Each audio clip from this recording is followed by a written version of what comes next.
The new girl isn't human. The school bell rang at Blackwood High School. Students rushed through the hallways, laughing, talking, and heading to class. Everything seemed normal, until the doors opened. She walked in slowly. Her long silver-blue hair shimmered under the lights.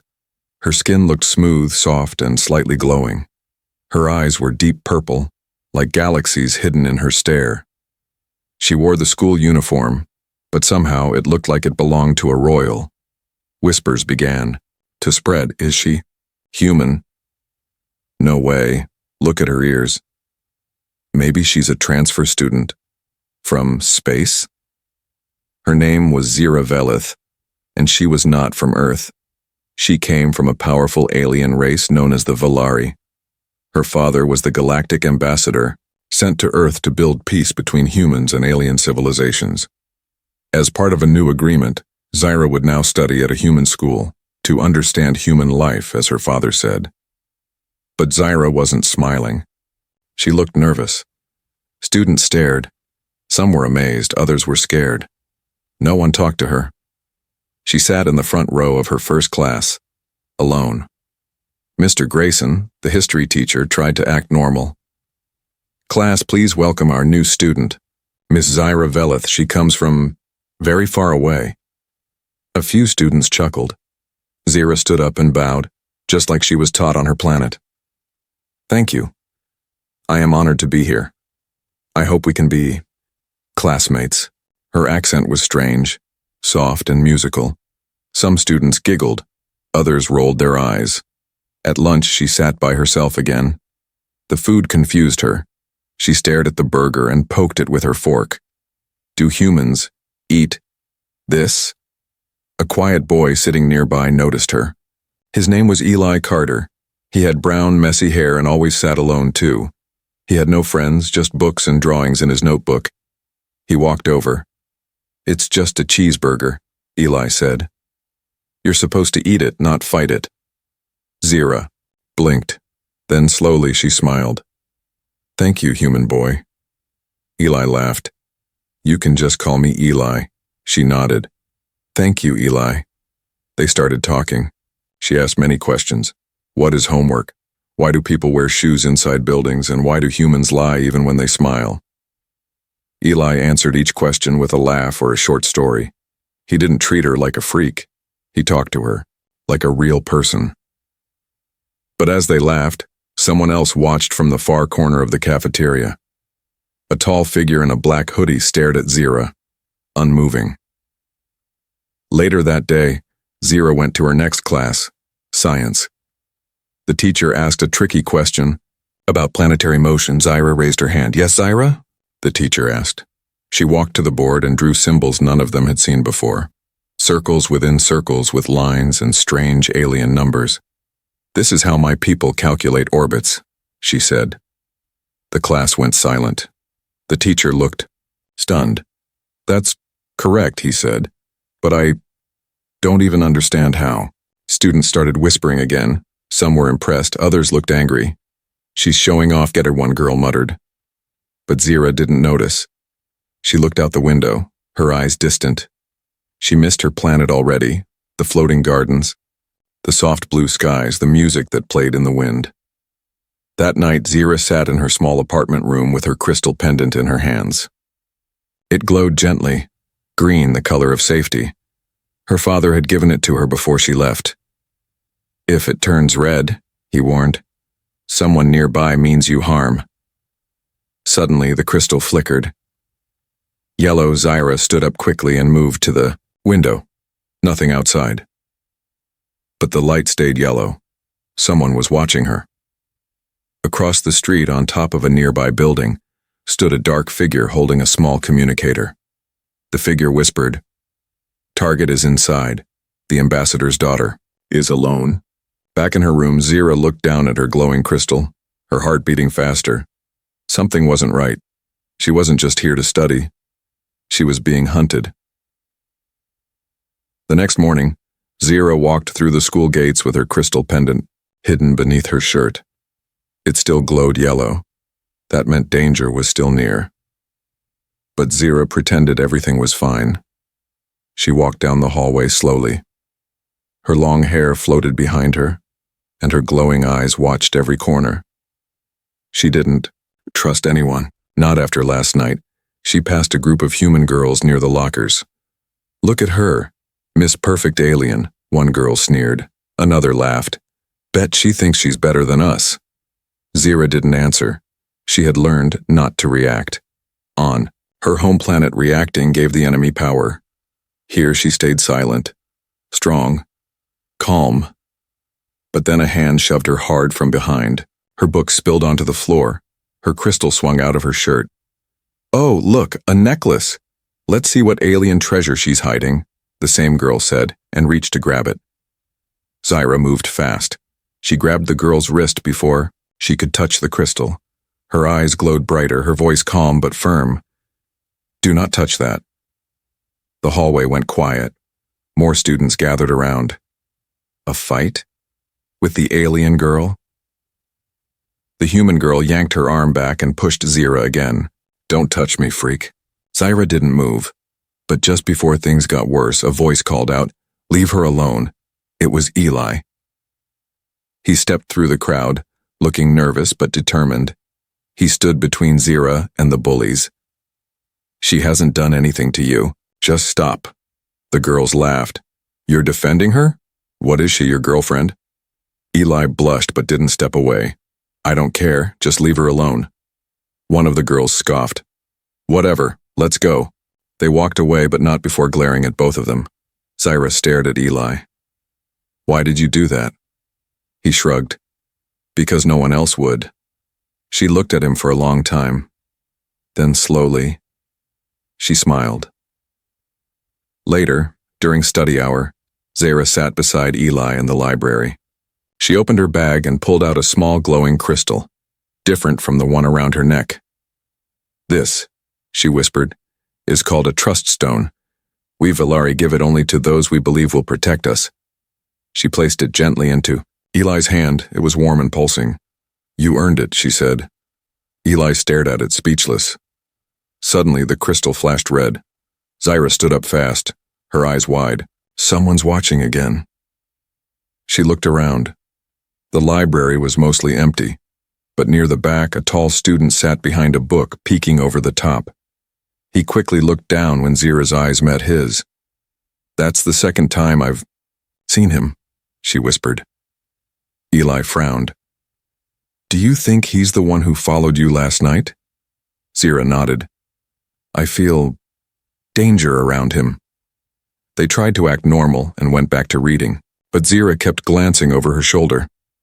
At lunch, Zira didn't sit alone. She sat beside Eli now. Students whispered again, but softer this time. Some were curious, others still angry. "You really think I should eat this?" she asked, staring. "Had a slice of pizza. It's better than the burger." Eli smiled. Zira took a bite. Her face lit up. "This is amazing," Eli laughed. For the first time since she came to Earth, Zira laughed too. For a moment things felt normal, but then it happened. A sudden beep, beep, beep blared through the cafeteria. Smoke, fire, screams, an explosion in the far corner. A small one, but enough. To panic everyone, teachers ran in. Students were rushed outside. Zira and Eli stayed low, hiding under a table. "That wasn't random," she said. "That was a warning." She pulled out the trust stone from Eli's pocket. It was red. "Someone is trying to scare me." Or worse. Eli looked at her, afraid now too. "What do we do?" Zira looked toward the smoke, her face now serious. "We find out who did this, before they try again." That night, Zira sat alone in her room. The crystal glowed softly, a gentle green, safe for now. She thought about the moment in the cafeteria, the fire, the fear, the fact that someone was targeting her and possibly everyone around her. And yet, she also thought of Eli, the boy who stood up for her, who didn't run. He was her first real friend on Earth. She touched the trust stone and whispered something in her alien language. Protect him too. But she didn't know. That same figure in the black hoodie was now watching Eli. It had been 2 weeks since Zira Velith arrived at Blackwood High. The humans still whispered. Some still stared. But now, they also waved. A few even smiled.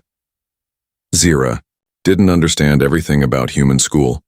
Why students were loud, why teachers were ignored, or why some people wore hats indoors. But there was one thing she had started to understand. Kindness. And it came mostly from one person. Eli. He waited for her at lunch, helped her in science class, even laughed at her strange questions. When she walked through the halls now, she wasn't alone. But something inside Zira was changing too. Something strange. Something warm. She didn't know the word for it. One afternoon, Zira and Eli sat beneath a tree behind the school. She was watching a leaf float in the air. On my world, leaves are silver. They hum softly when they fall, she said quietly. Eli smiled. You must miss it. Zira nodded. Every moment. They were silent for a while.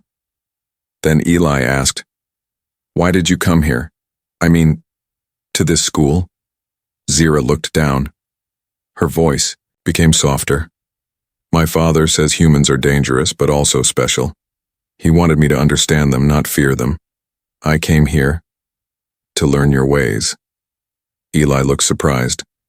And? What have you learned? She looked at him. I've learned humans lie sometimes, but not always. And one human boy keeps his promises. Eli blushed and looked away. I'm not special. Zira leaned closer. You are to me. Just then, a sound buzzed from her pocket. Her pendant vibrated. Yellow danger. Again. Later that evening, Zira stood in her apartment, facing 2 tall guards from the Galactic Embassy. You were not authorized to attend a human event, one said sternly. A school dance includes loud music, darkness, and unpredictable emotion. Zira frowned. I am here to experience human life. That includes emotion. The ambassador will not approve, the other replied. Zira crossed her arms. I didn't ask for approval. She grabbed her simple dress, a human-style gown Eli had helped her pick. I am going. The dance was held in the school gym. Lights flashed, music pounded. Teenagers danced, laughed, shouted. Zira stepped inside, her silver blue hair tied back. Her eyes sparkled like stars. Every student turned. For a moment, silence. Then the music continued. Zira walked across the floor, unsure what to do. She had read about this event, watched videos. But now, surrounded by so much sound and movement, she felt lost. Then a hand reached out. Eli. You came, he said, smiling wide. Zira took his hand. I did. They danced. Awkwardly at first. Eli kept stepping on her toes. Zira moved too perfectly like a programmed robot, but slowly they laughed, moved freely, forgot about the stairs. It was a perfect moment, until Zira's skin turned pale. Her vision blurred, her legs trembled. She fell into Eli's arms. Zira? He helped her sit. Her pendant flashed red, bright and sharp. Something's wrong, she whispered. I can't feel my fingers. Eli looked around. Was it something you ate? No, I didn't eat. Only drank. She stopped. Eli grabbed her cup and sniffed. Something strange. Sweet. Not punch. He ran to the nearest. Teacher, someone put something in her drink. The school went into panic. Paramedics arrived. Security scanned the gym. Zira lay on a stretcher, eyes barely open. This liquid, one paramedic said, is harmless to humans, but it's affecting her cells. She's not from here, is she? Eli didn't answer. He held her hand, Zira whispered. They weren't after the school. They were after me. Her trust stone in Eli's pocket turned dark red, almost black. You're not safe anymore, she said weakly. I brought danger to you.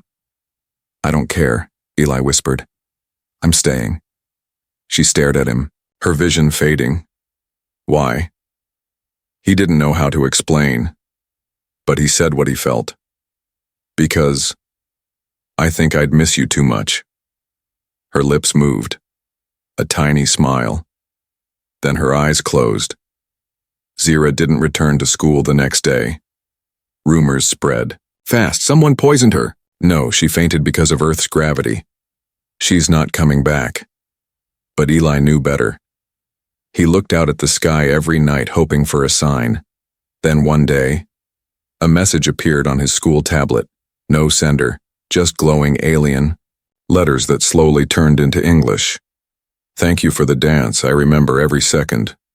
Zira did not return to Blackwood High for 7 days.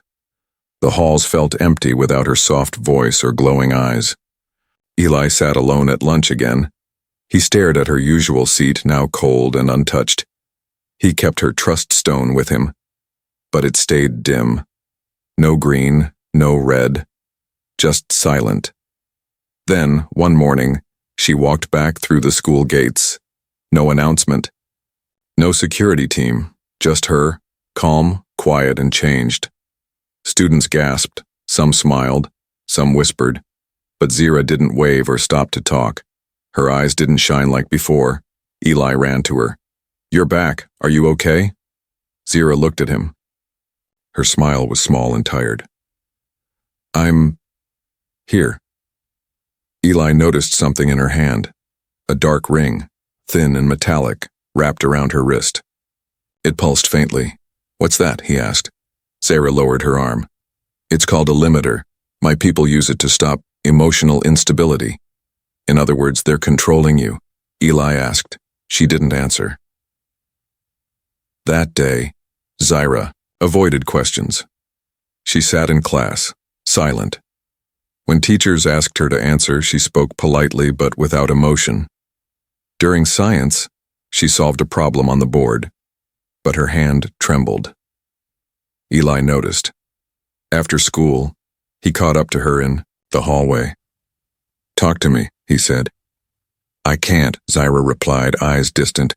Then listen, Eli said. Something's going on.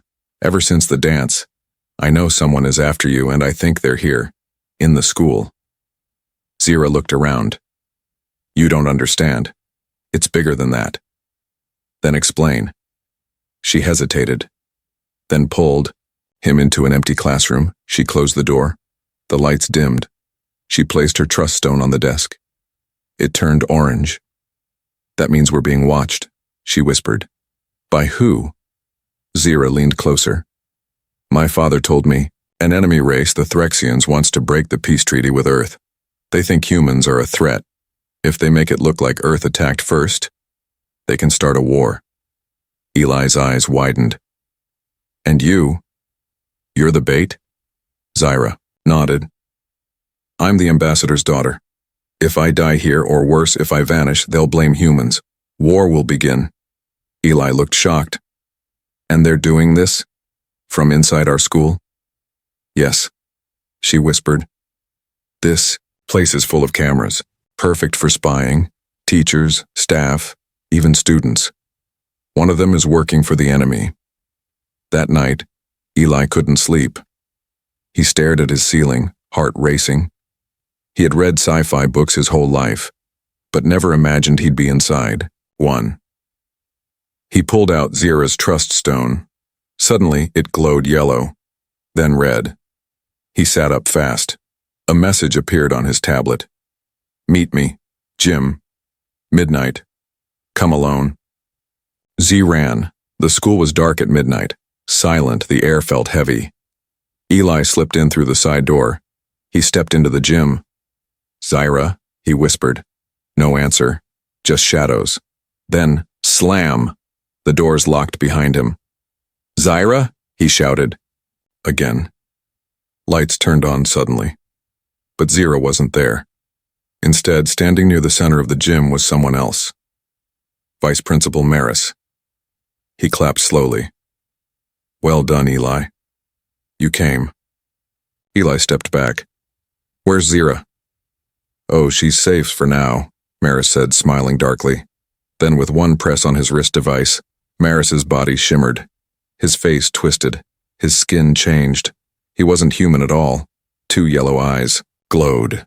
His arms bent the wrong way, his mouth stretched wide. He was a Threxian. You're the one who poisoned her.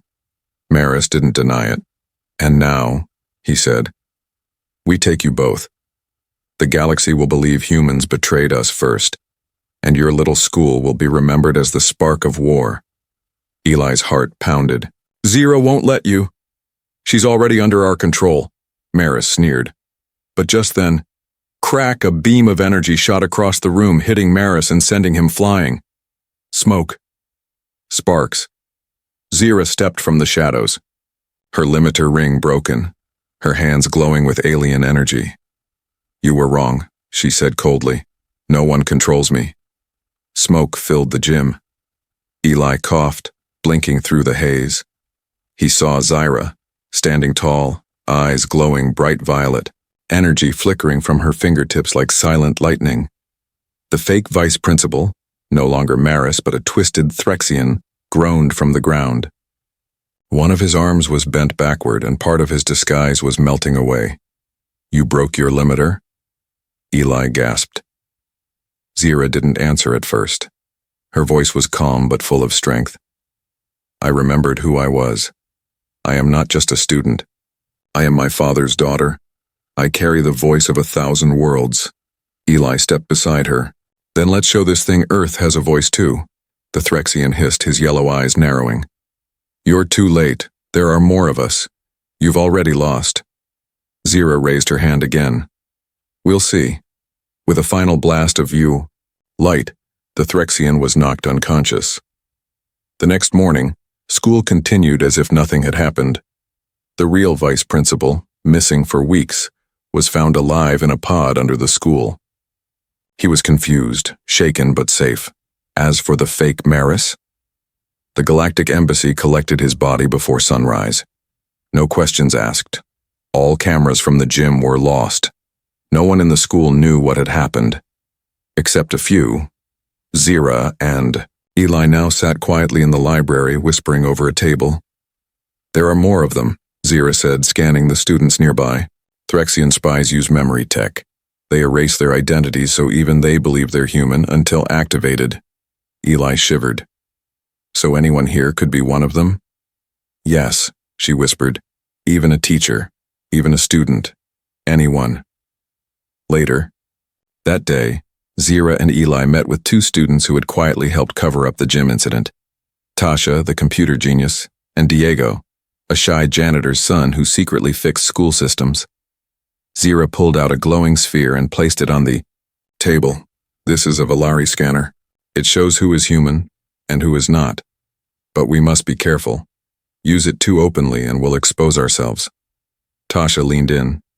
So we're a team now? Zira looked at each of them. Yes, but not just a team. A defense. Eli nodded. A defense club. Diego raised his hand shyly. Can I vote we call it the Shield? Everyone paused. Zira smiled. The Shield. That fits. Their first mission came sooner than expected. 2 days later, Tasha spotted something strange. A history teacher named Mr. Dalton had accessed a hidden section of the school's mainframe, one that tracked Zira's locker, classroom, and dorm entry logs. Too specific. Too suspicious. That night, the Shield met secretly in the basement under the gym. Zira showed them an old map of the school that revealed a forgotten room hidden behind the science lab, once used as a panic shelter. If Threxians are here, they'd need a quiet place to send signals, she explained. The next day, they followed Mr. Dalton discreetly. He walked down the science hallway, looked around and entered a door marked storage, but he never came out. That night, the Shield returned with the Valari scanner. They slipped into the room. Dark, cold, metallic smell. Zira waved her hand, and the scanner lit. Up a hidden panel in the wall blinked. With a soft hiss, it slid open. Inside, a small alien transmitter, covered in strange glowing symbols pulsing softly. Sarah's breath caught. This is it. A Threxian relay beacon. If it activates, it sends a fake distress call to the galaxy, making it look like Earth attacked us. First, Eli stared. Can we destroy it? Zira shook her head. If we touch it wrong, it activates. Just then, clank. Someone behind them stepped into the room. They spun around. It was Mr. Dalton. But his skin was changing. His voice turned deep and broken. I was asleep for months, he growled. Until now. Another Threxian, Tasha screamed. Diego pulled her back. Eli grabbed the scanner. Zyra faced the creature. You're too late, he hissed. Once the signal begins, the war begins. Zira raised her hands. Then it won't begin. A bright wave of blue light burst from her palms, hitting the beacon just as it tried to activate. The transmitter sparked, trembled, then shattered. Mr. Dalton screamed and collapsed unconscious. Zira dropped to her knees, breathing hard. Eli caught her. Are you okay? She nodded weakly. Yes, but next time, we may not be fast enough. The next day, nothing made the news. The real Mr. Dalton returned, dazed and unaware of what had happened. The school moved on, but the Shield knew better. They now met daily, watching, scanning, waiting. Zira stood at the roof of the school that evening, looking up at the stars. Eli joined her. Do you miss home? He asked. She didn't look away. I miss the stars, but I'm starting to like Earth's sky. Because you're under it. Eli blushed. Then we'll protect it. Together. Zira stood in the mirror, staring at her own reflection. Her face looked the same.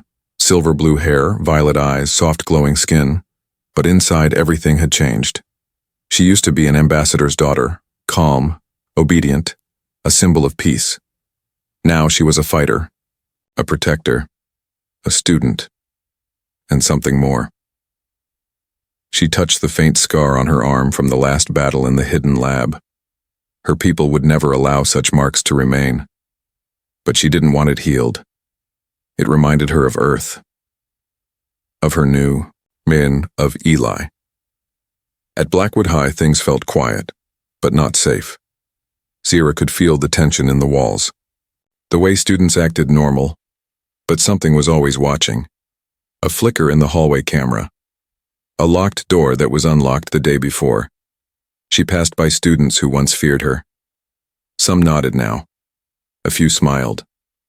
And one, Liam, the football captain, walked beside her in the hallway and whispered, "If you ever need help, I owe you one."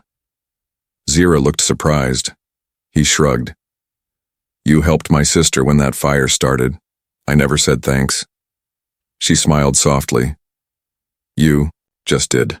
But even with new allies, she couldn't shake the fear. That night, Zira sat with Eli on the school rooftop. The stars above were bright, but she wasn't looking at them.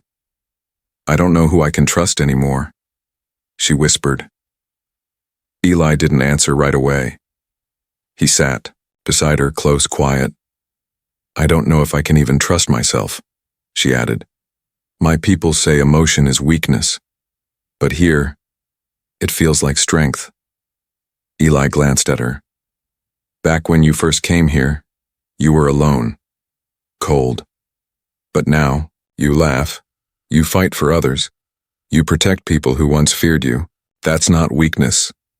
Zira turned to him. "Then why does it still hurt?" Eli gently touched the edge of her hand. "Because now, you care. That's what makes you human." The next day brought a new problem.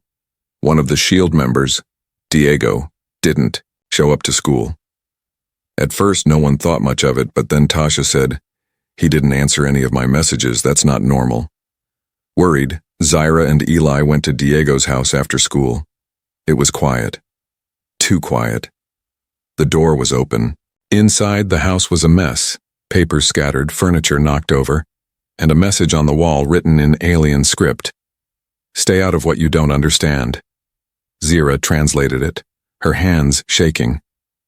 "They've taken him," she whispered. They're trying to scare us. That night, Zira called a secret meeting in the library. Tasha, Eli, and Liam sat around a table. The Valari scanner glowed in the middle. We're running out of time, Zira said. The Threxians know we're watching. They're getting bold. We have to get Diego back, Eli said firmly. Liam stood. I'm in. Whatever it takes. Zira looked at them one by one. You're all risking your lives. I won't blame you if you walk away. But no one moved. Tasha said, You protected us. Now it's our turn. Zira felt something deep inside. A strange warmth. Not fear. Not duty. Trust. They followed a signal from Diego's wristband, tracked by Tasha's hacked scanner. It led to an old maintenance tunnel beneath the school. The walls were rusted. Pipes leaked. The air smelled like oil and old secrets. Are we sure this is safe? Liam asked, holding a flashlight. No, Zira answered. But Diego's down here. They moved silently. The scanner beeped faster. Then they found him, chained to a wall in a strange glowing circle, half awake, surrounded by alien tech. 3 figures in the shadows stood guard.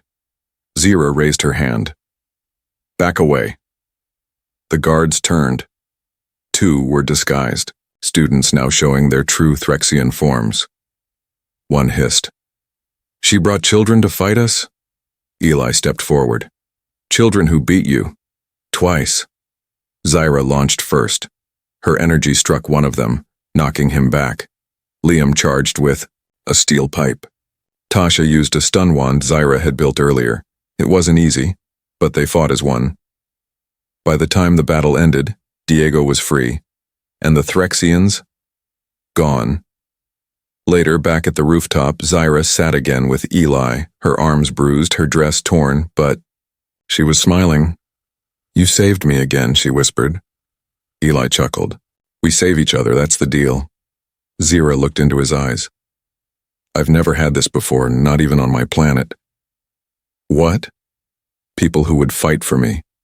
Not because I'm an ambassador's daughter, but because they care. Eli smiled. Welcome to being one of us.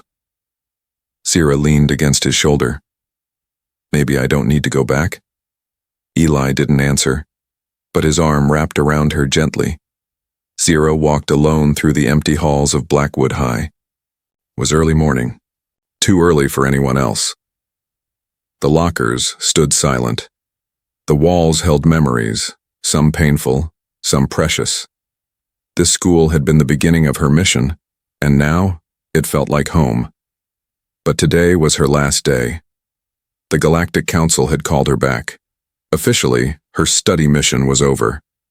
Unofficially, her presence on Earth had become dangerous. Too many Threxians, too many secrets, too many close calls. Eli didn't know yet. Later that day, Eli waited by the library. Zira was late. She was never late. He tapped the trust stone she'd given him, still glowing, still warm, but it didn't answer his questions. She finally arrived, quiet, eyes tired, a soft sadness on her face. Eli, she said gently, can we walk? They walked through the school courtyard where yellow leaves danced in the breeze.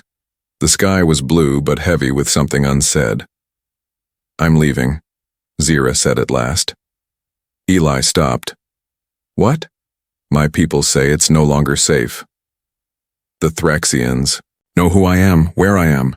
The council fears another attack, but we stopped them. We delayed them, she corrected. There will always be more. Eli swallowed hard. And us? Zira didn't answer. She just stared at the sky. I don't want to forget this, she whispered. I don't want to forget you. That night in her room, Zira packed in silence. One last time she held the trust stone. It glowed a soft violet, sadness mixed with peace. She pulled out a memory crystal, a rare Valari device. It could store one moment forever.